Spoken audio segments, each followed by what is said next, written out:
The Adventures of Sherlock Holmes. A Case of Identity.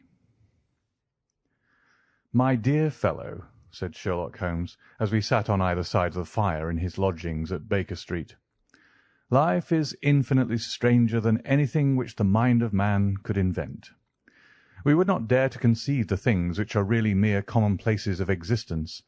If we could fly out of that window hand in hand, hover over this great city, gently remove the roofs, and peep in at the queer things which are going on, the strange coincidences, the plannings, the cross-purposes, the wonderful chains of events, working through generations and leading to the most outré results, it would make all fiction, with its conventionalities and foreseen conclusions, most stale and unprofitable." "And yet I am not convinced of it," I answered. "The cases which come to light in the papers are, as a rule, bald enough and vulgar enough. We have in our police reports realism pushed to its extreme limits, and yet the result is, it must be confessed, neither fascinating nor artistic." "A certain selection and discretion must be used in producing a realistic effect," remarked Holmes. "This is wanting in the police report, where more stress is laid, perhaps, upon the platitudes of the magistrate than upon the details which to an observer contain the vital essence of the whole matter. Depend upon it, there is nothing so unnatural as the commonplace." I smiled and shook my head. "I can quite understand your thinking so," I said. "Of course, in your position of unofficial adviser and helper to everybody who is absolutely puzzled throughout 3 continents, you are brought in contact with all that is strange and bizarre. But here—" I picked up the morning paper from the ground. "Let us put it to a practical test. Here is the first heading upon which I come: 'A husband's cruelty to his wife.' There is half a column of print, but I know without reading it that it is all perfectly familiar to me. There is, of course, the other woman, the drink, the push, the blow, the bruise, the sympathetic sister or landlady. The crudest of writers could invent nothing more crude." "Indeed, your example is an unfortunate one for your argument," said Holmes, taking the paper and glancing his eye down it. "This is the Dundas separation case, and, as it happens, I was engaged in clearing up some small points in connection with it. The husband was a teetotaler. There was no other woman, and the conduct complained of was that he had drifted into the habit of winding up every meal by taking out his false teeth and hurling them at his wife, which, you will allow, is not an action likely to occur to the imagination of the average story-teller. Take a pinch of snuff, Doctor, and acknowledge that I have scored over you in your example." He held out his snuff-box of old gold with a great amethyst in the centre of the lid. Its splendour was in such contrast to his homely ways and simple life that I could not help commenting upon it. "Ah," said he, "I forgot that I had not seen you for some weeks. It is a little souvenir from the King of Bohemia in return for my assistance in the case of the Irene Adler papers." "And the ring?" I asked, glancing at a remarkable brilliant which sparkled upon his finger. "It was from the reigning family of Holland, though the matter in which I served them was of such delicacy that I cannot confide it even to you, who have been good enough to chronicle 1 or 2 of my little problems." "And have you any on hand just now?" I asked with interest. "Some 10 or 12, but none which present any feature of interest. They are important, you understand, without being interesting. Indeed, I have found that it is usually in unimportant matters that there is a field for the observation and for the quick analysis of cause and effect which gives the charm to an investigation. The larger crimes are apt to be the simpler, for the bigger the crime, the more obvious, as a rule, is the motive.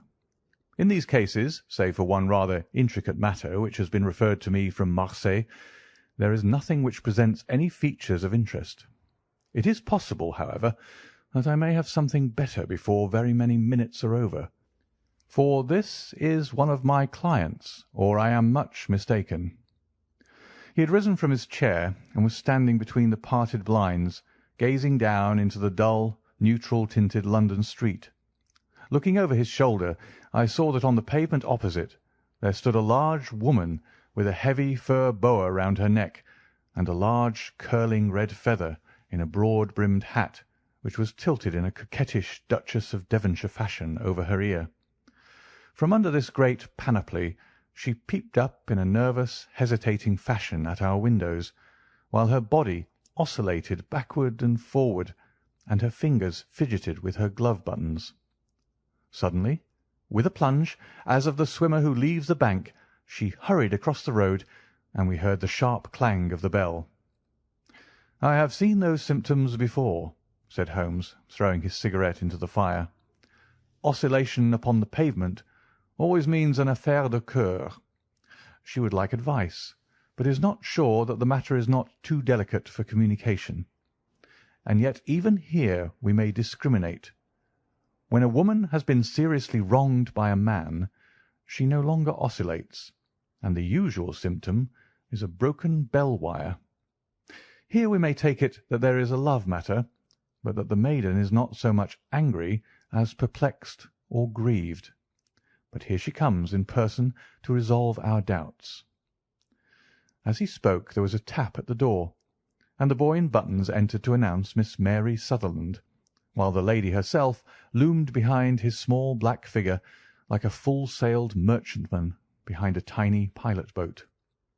Sherlock Holmes welcomed her with the easy courtesy for which he was remarkable, and having closed the door and bowed her into an armchair, he looked her over in the minute and yet abstracted fashion which was peculiar to him. "Do you not find," he said, "that with your short sight it is a little trying to do so much typewriting?" "I did at first," she answered, "but now I know where the letters are without looking." Then suddenly, realizing the full purport of his words, she gave a violent start and looked up with fear and astonishment upon her broad, good-humoured face. "You've heard about me, Mr. Holmes," she cried. "Else how could you know all that?" "Never mind," said Holmes, laughing. "It is my business to know things. Perhaps I have trained myself to see what others overlook. If not, why should you come to consult me?" "I came to you, sir, because I heard of you from Mrs. Etheridge, whose husband you found so easy, when the police and everyone had given him up for dead. Oh, Mr. Holmes, I wish you would do as much for me. I'm not rich, but still I have 100 a year in my own right, besides the little that I make by the machine, and I would give it all to know what has become of Mr. Hosmer Angel." "Why did you come away to consult me in such a hurry?" asked Sherlock Holmes, with his finger-tips together and his eyes to the ceiling. Again a startled look came over the somewhat vacuous face of Miss Mary Sutherland. "Yes, I did bang out of the house," she said, "for it made me angry to see the easy way in which Mr. Windibank, that is, my father, took it all. He would not go to the police, and he would not go to you, and so at last, as he would do nothing and kept on saying that there was no harm done, it made me mad, and I just on with my things and came right away to you." "Your father?" said Holmes. "Your stepfather, surely, since the name is different." "Yes, my stepfather. I call him father, though it sounds funny too, for he is only 5 years and 2 months older than myself." "And your mother is alive?" "Oh, yes, mother is alive and well. I wasn't best pleased, Mr. Holmes, when she married again so soon after father's death, and a man who was nearly 15 years younger than herself. Father was a plumber in the Tottenham Court Road, and he left a tidy business behind him, which mother carried on with Mr. Hardy, the foreman. But when Mr. Windibank came, he made her sell the business, for he was very superior, being a traveller in wines. They got £4,700 for the goodwill and interest, which wasn't near as much as father could have got if he had been alive." I had expected to see Sherlock Holmes impatient under this rambling and inconsequential narrative, but on the contrary he had listened with the greatest concentration of attention. "Your own little income," he asked, "does it come out of the business?" "Oh, no, sir. It is quite separate, and was left me by my Uncle Ned in Auckland. It is in New Zealand stock, paying 4.5%. £2,500 was the amount, but I can only touch the interest." "You interest me extremely," said Holmes, "and since you draw so large a sum as 100 a year, with what you earn into the bargain, you no doubt travel a little and indulge yourself in every way. I believe that a single lady can get on very nicely upon an income of about £60. "I could do with much less than that, Mr. Holmes, but you understand that as long as I live at home I don't wish to be a burden to them, and so they have the use of the money just while I am staying with them. Of course, that is only just for the time. Mr. Windibank draws my interest every quarter and pays it over to my mother, and I found that I can do pretty well with what I earn at typewriting. It brings me 2 pence a sheet, and I can often do from 15 to 20 sheets in a day." "You have made your position very clear to me," said Holmes. "This is my friend, Dr. Watson, before whom you can speak as freely as before myself. Kindly tell us now all about your connection with Mr. Hosmer Angel." A flush stole over Miss Sutherland's face, and she picked nervously at the fringe of her jacket. "I met him first at the gasfitters' ball," she said. "They used to send father tickets when he was alive, and then afterwards they remembered us and sent them to mother. Mr. Windibank did not wish us to go. He never did wish us to go anywhere. He would get quite mad if I wanted so much as to join a Sunday school treat. But this time I was set on going, and I would go, for what right had he to prevent? He said that folk were not fit for us to know when all father's friends were to be there. And he said that I had nothing fit to wear, when I had my purple plush that I had never so much as taken out of the drawer. At last, when nothing else would do, he went off to France upon the business of the firm. But we went, mother and I, with Mr. Hardy, who used to be our foreman, and it was there I met Mr. Hosmer Angel." "I suppose," said Holmes, "that when Mr. Windibank came back from France he was very annoyed at your having gone to the ball." "Oh, well, he was very good about it. He laughed, I remember, and shrugged his shoulders, and said there was no use denying anything to a woman, for she would have her way." "I see. Then at the gasfitters' ball you met, as I understand, a gentleman called Mr. Hosmer Angel." "Yes, sir. I met him that night, and he called next day to ask if we had got home all safe, and after that we met him. That is to say, Mr. Holmes, I met him twice for walks. But after that father came back again, and Mr. Hosmer Angel could not come to the house any more." "No?" "Well, you know father didn't like anything of the sort. He wouldn't have any visitors if he could help it, and he used to say that a woman should be happy in her own family circle. But then, as I used to say to mother, a woman wants her own circle to begin with, and I had not got mine yet." "But how about Mr. Hosmer Angel? Did he make no attempt to see you?" "Well, father was going off to France again in a week, and Hosmer wrote and said that it would be safer and better not to see each other until he had gone. We could write in the meantime, and he used to write every day. I took the letters in the morning, so there was no need for father to know." "Were you engaged to the gentleman at this time?" "Oh, yes, Mr. Holmes. We were engaged after the first walk that we took. Hosmer, Mr. Angel, was a cashier in an office in Leadenhall Street, and—" "What office?" "That's the worst of it, Mr. Holmes. I don't know." "Where did he live, then?" "He slept on the premises." "And you don't know his address?" "No, except that it was Leadenhall Street." "Where did you address your letters, then?" "To the Leadenhall Street post office, to be left till called for.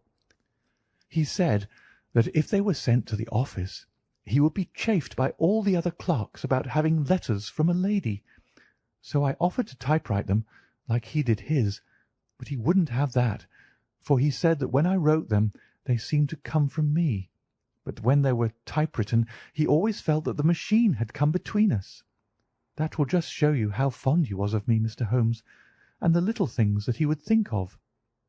"It was most suggestive," said Holmes. "It has long been an axiom of mine that the little things are infinitely the most important. Can you remember any other little things about Mr. Hosmer Angel?" "He was a very shy man, Mr. Holmes. He would rather walk with me in the evening than in the daylight, for he said that he hated to be conspicuous. Very retiring and gentlemanly he was. Even his voice was gentle. He'd had the quinsy and swollen glands when he was young, he told me, and it had left him with a weak throat and a hesitating, whispering fashion of speech. He was always well dressed, very neat and plain, but his eyes were weak, just as mine are, and he wore tinted glasses against the glare."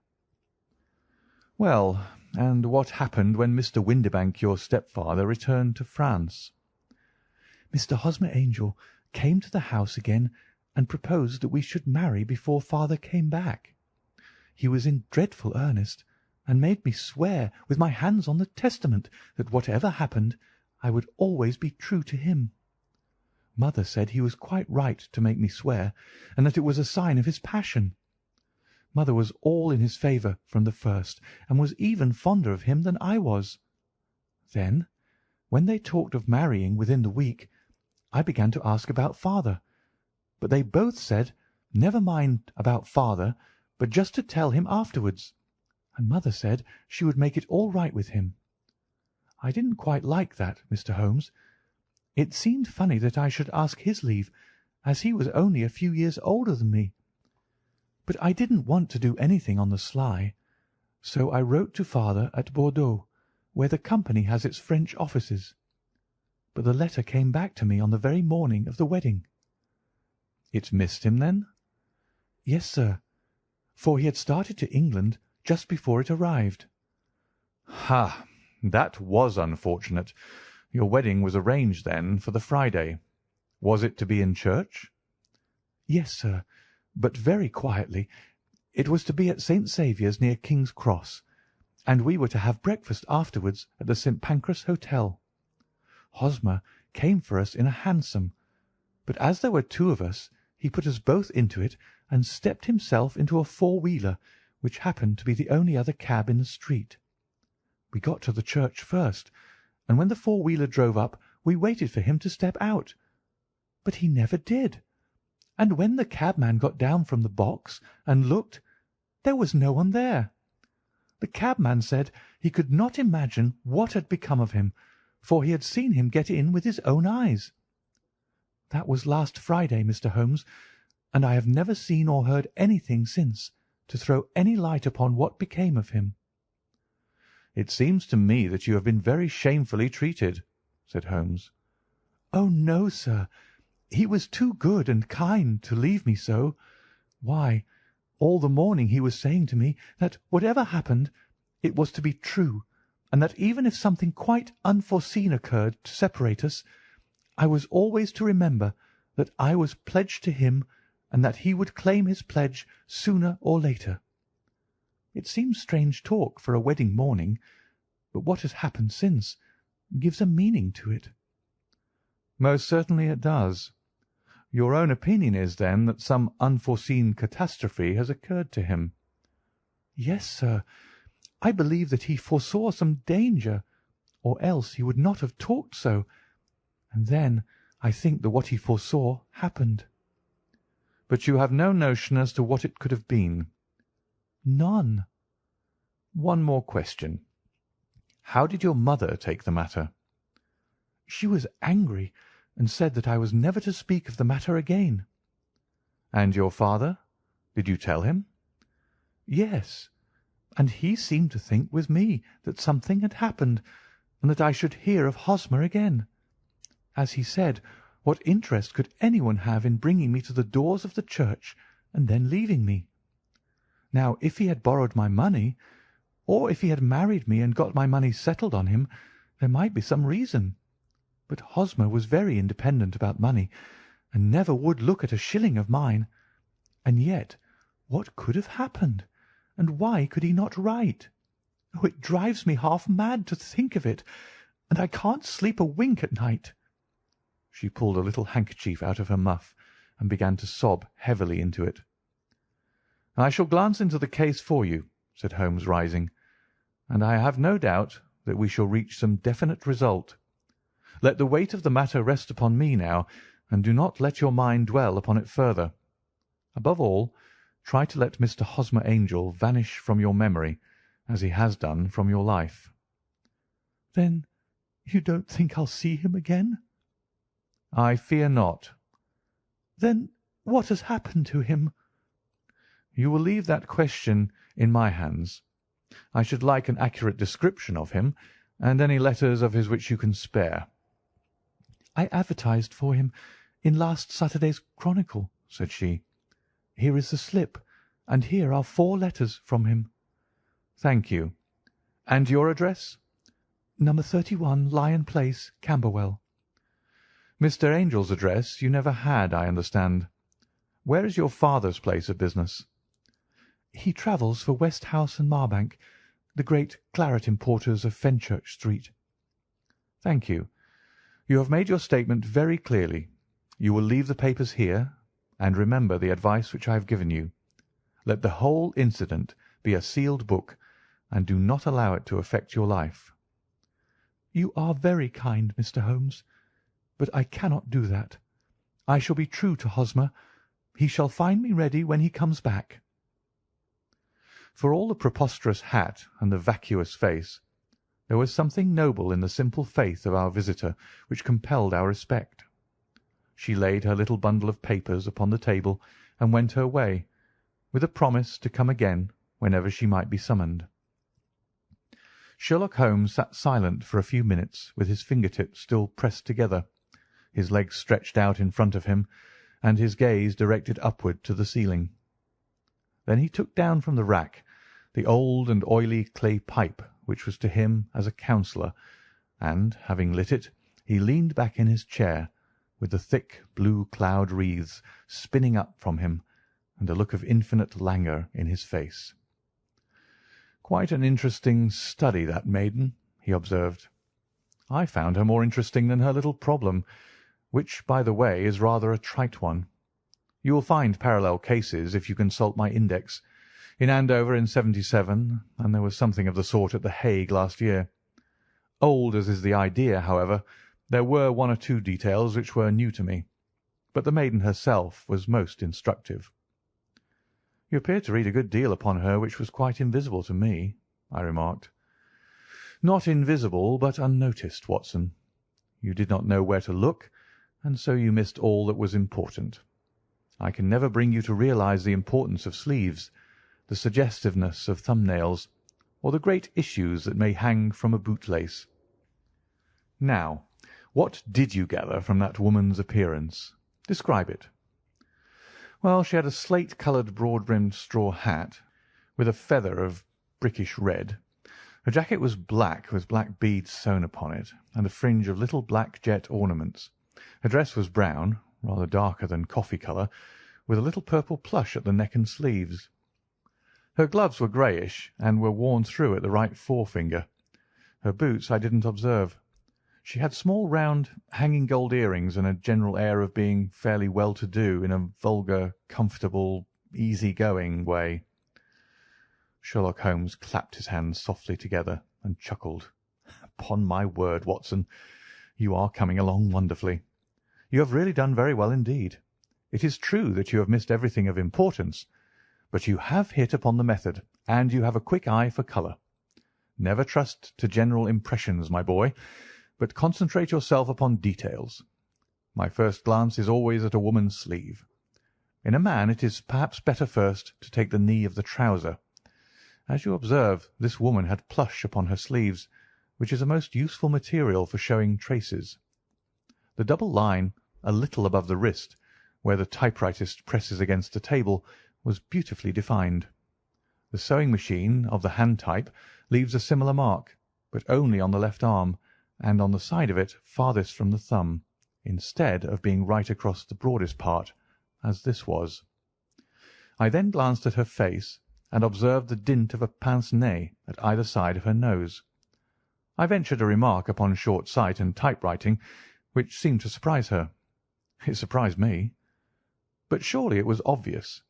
I was then much surprised and interested on glancing down to observe that, though the boots which she was wearing were not unlike each other, they were really odd ones, the one having a slightly decorated toe-cap and the other a plain one. One was buttoned only in the 2 lower buttons out of 5, and the other at the 1st, 3rd, and 5th. Now, when you see that a young lady, otherwise neatly dressed, has come away from home with odd boots, half buttoned, it is no great deduction to say that she came away in a hurry. "And what else?" I asked, keenly interested, as I always was, by my friend's incisive reasoning. "I noted in passing that she had written a note before leaving home, but after being fully dressed. You observed that her right glove was torn at the forefinger, but you did not apparently see that both glove and finger were stained with violet ink. She had written in a hurry and dipped her pen too deep. It must have been this morning, or the mark would not remain clear upon the finger. All this is amusing, though rather elementary, but I must go back to business, Watson. Would you mind reading me the advertised description of Mr. Hosmer Angel?" I held the little printed slip to the light. "Missing," it said, "on the morning of the 14th, a gentleman named Hosmer Angel, about 5 ft 7 in in height, strongly built, sallow complexion, black hair, a little bald in the centre, bushy, black side whiskers and moustache, tinted glasses, slight infirmity of speech, was dressed when last seen in black frock-coat faced with silk, black waistcoat, gold Albert chain, and grey Harris tweed trousers, with brown gaiters over elastic-sided boots. Known to have been employed in an office in Leadenhall Street. Anybody bringing—" "That will do," said Holmes. "As to the letters," he continued, glancing over them, "they are very commonplace. Absolutely no clue in them to Mr. Angel, save that he quotes Balzac once. There is one remarkable point, however, which will no doubt strike you." "They are typewritten," I remarked. "Not only that, but the signature is typewritten. Look at the neat little Hosmer Angel at the bottom. There is a date, you see, but no superscription except Leadenhall Street, which is rather vague. The point about the signature is very suggestive. In fact, we may call it conclusive." "Of what?" "My dear fellow, is it possible you do not see how strongly it bears upon the case?" "I cannot say that I do, unless it were that he wished to be able to deny his signature if an action for breach of promise were instituted." "No, that was not the point. However, I shall write 2 letters, which should settle the matter. One is to a firm in the City, the other is to the young lady's stepfather, Mr. Windibank, asking him whether he could meet us here at 6 o'clock to-morrow evening. It is just as well that we should do business with the male relatives. And now, Doctor, we can do nothing until the answers to those letters come, so we may put our little problem upon the shelf for the interim." I had had so many reasons to believe in my friend's subtle powers of reasoning and extraordinary energy in action that I felt that he must have some solid grounds for the assured and easy demeanour with which he treated the singular mystery which he had been called upon to fathom. Once only had I known him to fail, in the case of the King of Bohemia and of the Irene Adler photograph. But when I looked back to the weird business of the sign of the 4, and the extraordinary circumstances connected with the study in scarlet, I felt that it would be a strange tangle indeed which he could not unravel. I left him then, still puffing at his black clay pipe, with the conviction that when I came again on the next evening I would find that he held in his hands all the clues which would lead up to the identity of the disappearing bridegroom of Miss Mary Sutherland. A professional case of great gravity was engaging my own attention at the time, and the whole of the next day I was busy at the bedside of the sufferer.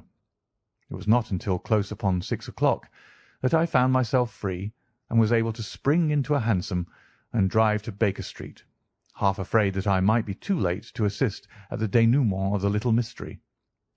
I found Sherlock Holmes alone, however, half asleep, with his long thin form curled up in the recesses of his armchair. A formidable array of bottles and test tubes, with the pungent, cleanly smell of hydrochloric acid, told me that he had spent his day in the chemical work which was so dear to him. Well, have you solved it?" I asked as I entered. "Yes, it was the bisulfate of baryta." "No, no, the mystery," I cried. "Oh, that! I thought of the salt that I had been working upon. There was never any mystery in the matter, though, as I said yesterday, some of the details are of interest. The only drawback is that there is no law, I fear, that can touch the scoundrel." "Who was he, then, and what was his object in deserting Miss Sutherland?" The question was hardly out of my mouth, and Holmes had not yet opened his lips to reply, when we heard a heavy footfall in the passage and a tap at the door. "This is the girl's stepfather, Mr. James Windibank," said Holmes. "He has written to me to say that he would be here at 6. Come in." The man who entered was a sturdy, middle-sized fellow, some 30 years of age, clean-shaven and sallow-skinned, with a bland, insinuating manner and a pair of wonderfully sharp and penetrating grey eyes. He shot a questioning glance at each of us, placed his shiny top hat upon the sideboard, and with a slight bow sidled down into the nearest chair. "Good evening, Mr. James Windibank," said Holmes. "I think that this typewritten letter is from you, in which you made an appointment with me for 6 o'clock." "Yes, sir. I'm afraid that I'm a little late, but I'm not quite my own master, you know. I am sorry that Miss Sutherland has troubled you about this little matter, for I think it is far better not to wash linen of the sort in public. It was quite against my wishes that she came, but she is a very excitable, impulsive girl, as you may have noticed, and she is not easily controlled when she's made up her mind on a point. Of course, I did not mind you so much, as you are not connected with the official police, but it is not pleasant to have a family misfortune like this noised abroad. Besides, it is a useless expense, for how could you possibly find this Hosmer Angel?" "On the contrary," said Holmes quietly, "I have every reason to believe that I will succeed in discovering Mr. Hosmer Angel." Mr. Windibank gave a violent start and dropped his gloves. "I'm delighted to hear it," he said. "It is a curious thing," remarked Holmes, "that a typewriter has really quite as much individuality as a man's handwriting. Unless they are quite new, no two of them write exactly alike. Some letters get more worn than others, and some wear only on one side. Now, you remark in this note of yours, Mr. Windibank, that in every case there is some little slurring over of the E and a slight defect in the tail of the R. There are 14 other characteristics, but those are the more obvious." "We do all our correspondence with this machine at the office, and no doubt it is a little worn," our visitor answered, glancing keenly at Holmes with his bright little eyes. "And now I will show you what is really a very interesting study, Mr. Windibank," Holmes continued. "I think of writing another little monograph some of these days on the typewriter and its relation to crime. It is a subject to which I have devoted some little attention. I have here 4 letters which purport to come from the missing man. They are all typewritten.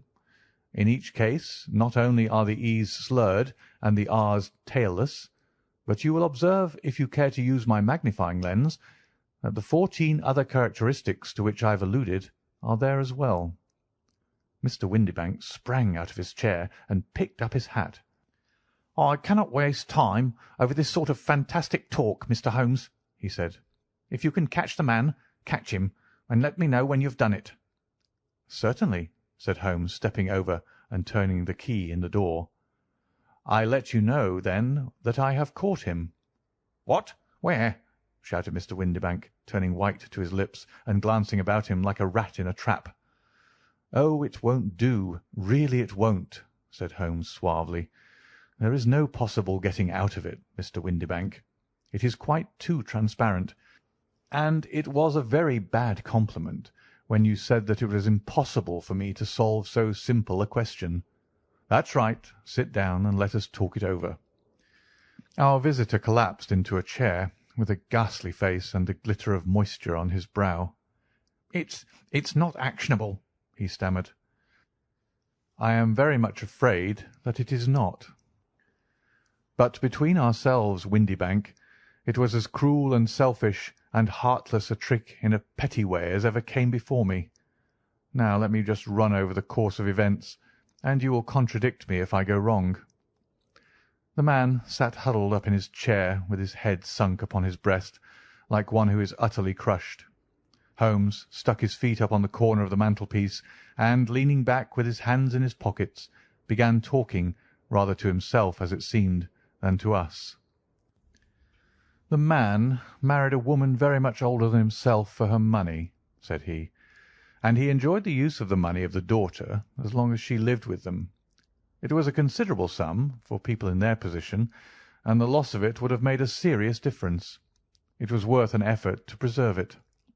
The daughter was of a good, amiable disposition, but affectionate and warm-hearted in her ways, so that it was evident that with her fair personal advantages and her little income she would not be allowed to remain single long.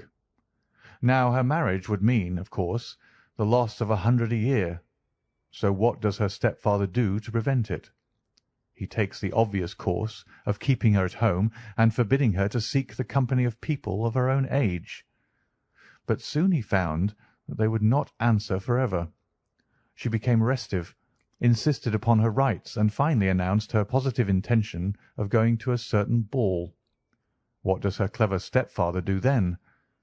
He conceives an idea more creditable to his head than to his heart.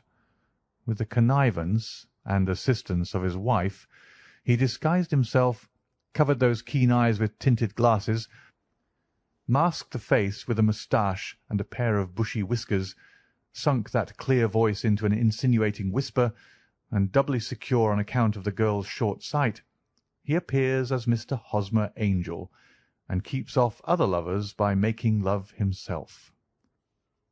"It was only a joke at first," groaned our visitor. "We never thought that she would have been so carried away." "Very likely not. However that may be, the young lady was very decidedly carried away, and having quite made up her mind that her stepfather was in France, the suspicion of treachery never for an instant entered her mind. She was flattered by the gentleman's attentions, and the effect was increased by the loudly expressed admiration of her mother. Then Mr. Angel began to call, for it was obvious that the matter should be pushed as far as it would go if a real effect were to be produced. There were meetings, and an engagement which would finally secure the girl's affections from turning towards anyone else. But the deception could not be kept up for ever. These pretended journeys to France were rather cumbrous.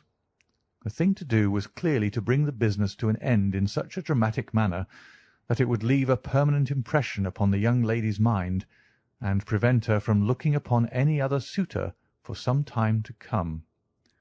Hence those vows of fidelity exacted upon a testament, and hence also the allusions to a possibility of something happening on the very morning of the wedding. James Windibank wished Miss Sutherland to be so bound to Hosmer Angel, and so uncertain as to his fate, that for 10 years to come, at any rate, she would not listen to another man. As far as the church door he brought her, and then, as he could go no farther, he conveniently vanished away by the old trick of stepping in at one door of a four-wheeler and out at the other. I think that was the chain of events, Mr. Windibank." Our visitor had recovered something of his assurance while Holmes had been talking, and he rose from his chair now with a cold sneer upon his pale face. "It may be so, or it may not, Mr. Holmes," said he, "but if you are so very sharp, you ought to be sharp enough to know that it is you who are breaking the law now, and not me. I have done nothing actionable from the first, but as long as you keep that door locked, you lay yourself open to an action for assault and illegal constraint." "The law cannot, as you say, touch you," said Holmes, unlocking and throwing open the door. "Yet there never was a man who deserved punishment more. If the young lady has a brother or a friend, he ought to lay a whip across your shoulders, by Jove," he continued, flushing up at the sight of the bitter sneer upon the man's face. "It is not part of my duties to my client, but here's a hunting crop handy, and I think I shall just treat myself to—" He took 2 swift steps to the whip, but before he could grasp it there was a wild clatter of steps upon the stairs, the heavy hall door banged, and from the window we could see Mr. James Windibank running at the top of his speed down the road. "There's a cold-blooded scoundrel," said Holmes, laughing as he threw himself down into his chair once more. "That fellow will rise from crime to crime until he does something very bad and ends on a gallows. The case has, in some respects, been not entirely devoid of interest." "I cannot now entirely see all the steps of your reasoning," I remarked. "Well, of course, it was obvious from the first that this Mr. Hosmer Angel must have some strong object for his curious conduct, and it was equally clear that the only man who really profited by the incident, as far as we could see, was the stepfather. Then the fact that the two men were never together, but that the one always appeared when the other was away, was suggestive. So were the tinted spectacles and the curious voice, which both hinted at a disguise, as did the bushy whiskers.